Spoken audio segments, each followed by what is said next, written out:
Halo guys, kembali lagi di akun channel YouTube gue bersama Yuliadi Pratomo. Gimana nih kabar kalian ya? Semoga sehat-sehat semuanya.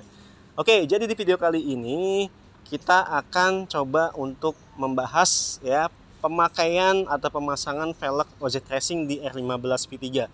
Kira-kira PNP atau ada penyesuaian.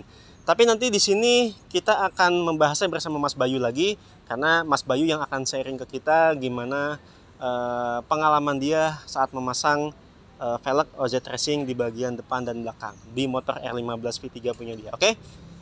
Jadi tanpa basa-basi lagi, langsung aja kita siap-siap untuk membahas pemasangan velg ini ya. Nanti kita akan bahas di bagian depannya terlebih dahulu guys.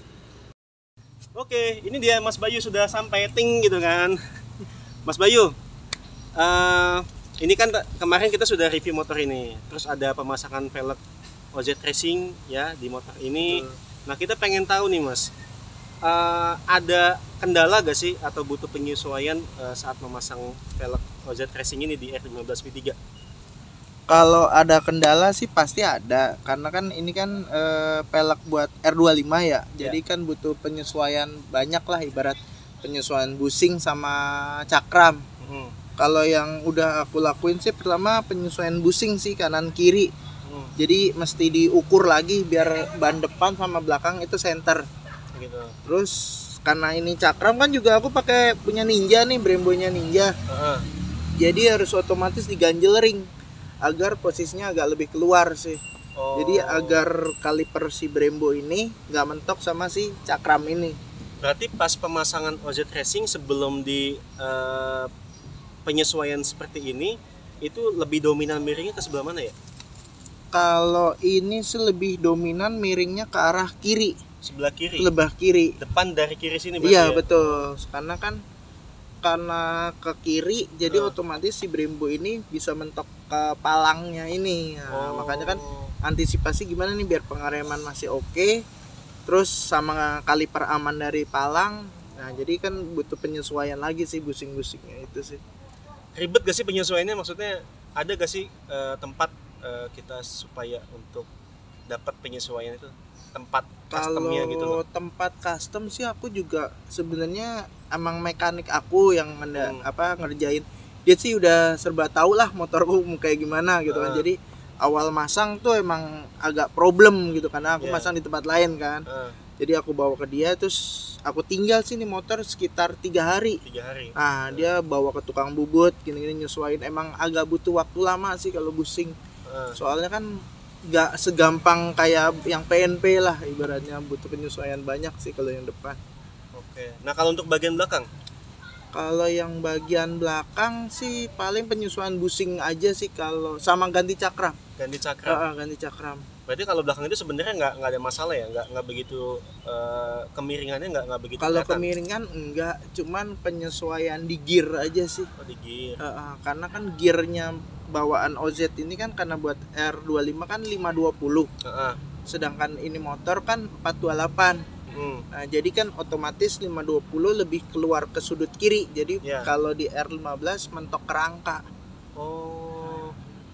Oke, ini jadi mungkin informasi juga buat teman-teman kalau misalkan ada yang menggunakan velg custom, entah itu OZ Racing atau Virosi atau mungkin Axio.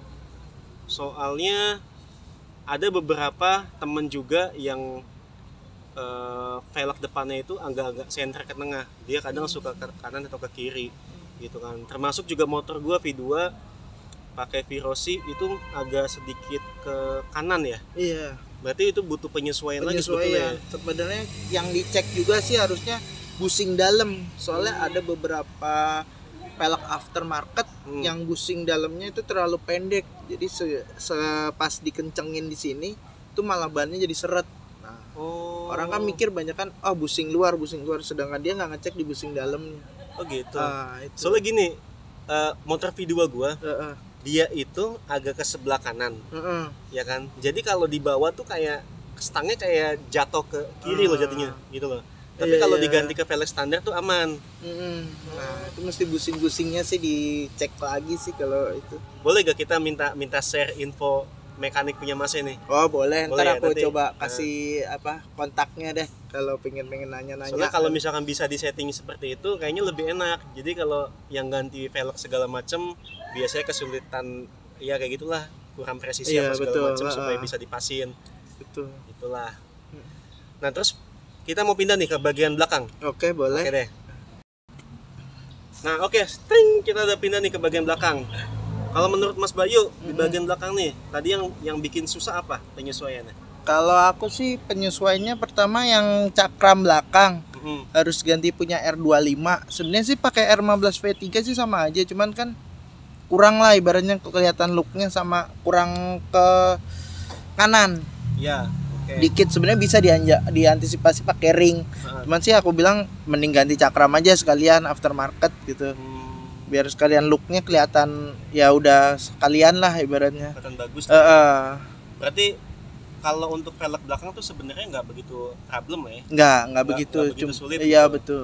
Cuman velg depan aja. Iya, yang penting kan busing di sini sih ditambah ganjel lagi sih biar ibaratnya jarak antara cakram sama kaliper tuh nggak mentok gitu aja sih. Oke deh. Berarti untuk velg belakang cuma seperti itu aja ya? Iya, sama yang aku Simple. bilang tadi di awal yang soal gear. Gear ya? Kalau gear belakang ya harus pakai 428.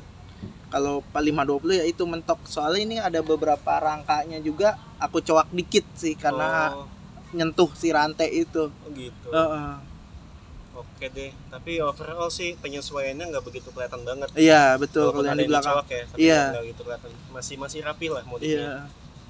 Ya, paling gitu aja lah teman-teman semuanya. Ya, informasi dari Mas Bayu. Terima kasih banget Mas Bayu yang udah sharing sama kita tentang pemasangan velg OZ Racing atau velg custom lainnya lah yang mungkin teman-teman udah pernah ngalamin. Terutama di bagian senternya ya, senter atau enggaknya.